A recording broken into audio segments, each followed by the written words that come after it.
सिंधु अपारा उभरहि नर भव सिंधु अपार। बंधुओं, तीनों प्रकार की ताप को समाप्त करने के जिसके अंदर सामर्थ्य है, उस परब्रह्म श्री कृष्ण को हम सभी वंदन करते हैं। ये भागवत जी का महात्म का पहला श्लोक है। लेकिन बंधुओं, भागवत कथा श्रवण करने में रुचि कैसे बनती है, भागवत कथा का आयोजन कैसे होता है। श्री सुखदेव मुनि कहते हैं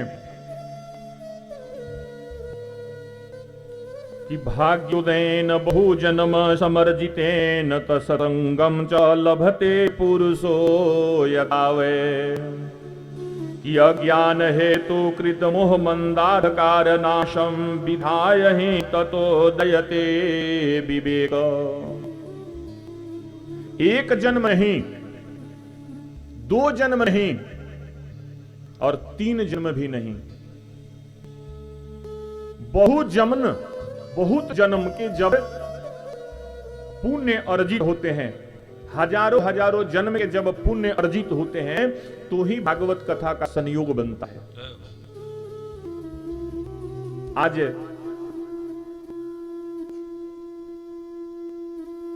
श्रीमती सुधा रानी गर्ग के जीवन का पुण्य उदय हो गया,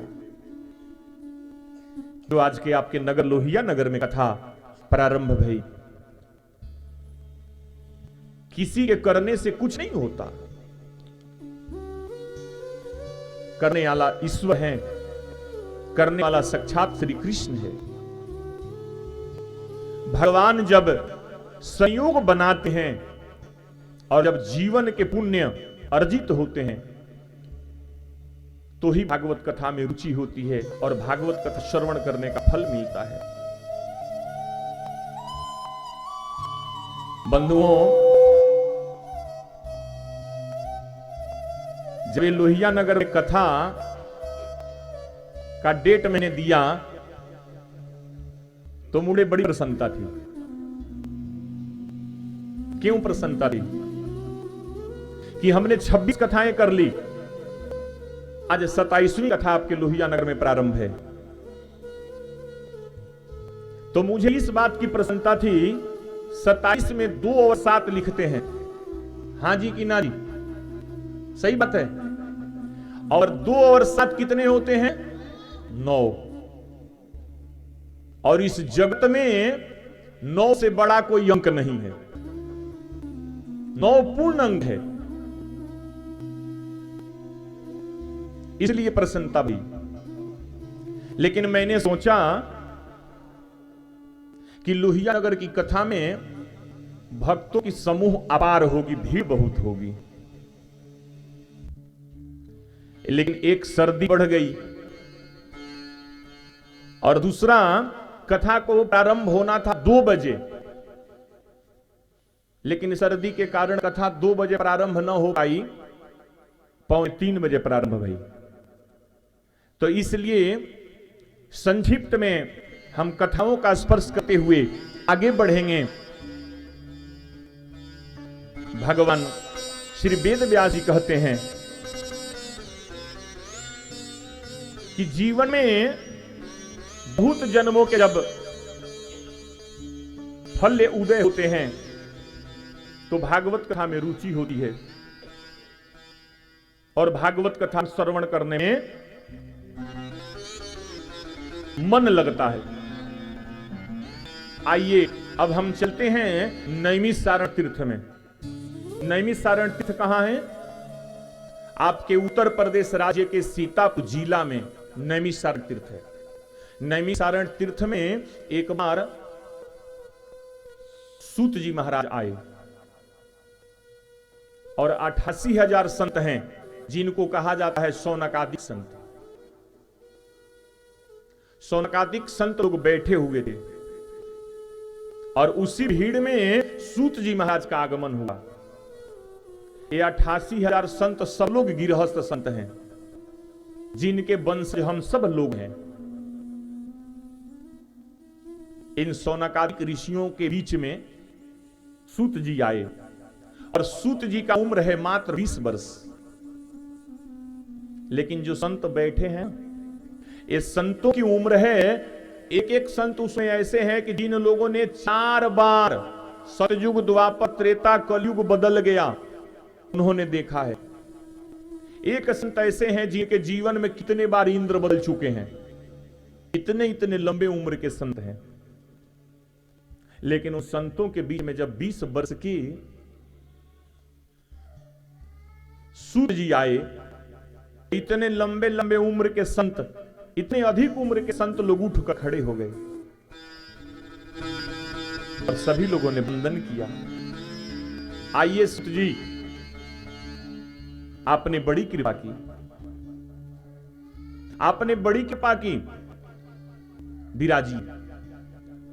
लेकिन सूत जी महाराज को आश्चर्य हुआ। सूत जी महाराज ने कहा, आप लोगों ने हमारा सम्मान किया, अच्छी बात है, लेकिन ये बताइए कि हमारी उम्र 20 वर्ष की है और आप लोगों की उम्र इतनी अधिक है, लेकिन हमें देखकर आप लोग खड़े क्यों हो गए?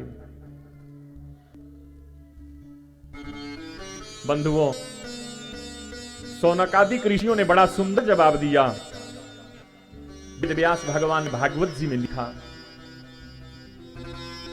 कि धन वृद्धा, बल वृद्धा, आयु वृद्धा, सतैव च ते सर्वे अपि ज्ञान वृद्धाशः किंकिरा शिष्य किंकरा। हे सूत जी, कोई धन में बड़ा होता है, कोई आयु में बड़ा होता है। सूत जी, कोई धन में बड़ा होता है और कोई आयु में बड़ा होता है। लेकिन सूत जी, बड़ा तो वो है जो ज्ञान में बड़ा होता है।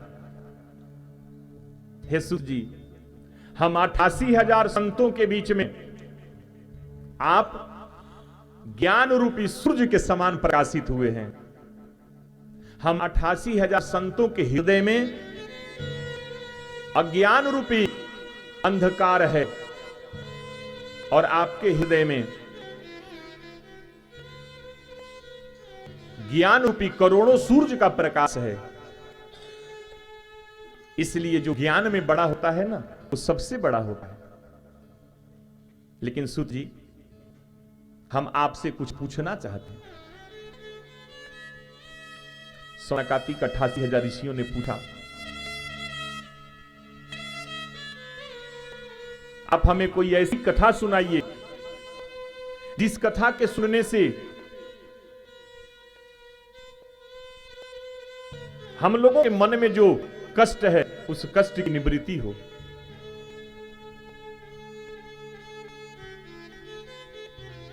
और इस जगत के जो लोग हैं उनको वो कथा सुनकर जीवन जीने की कला और मोक्ष प्राप्त हो।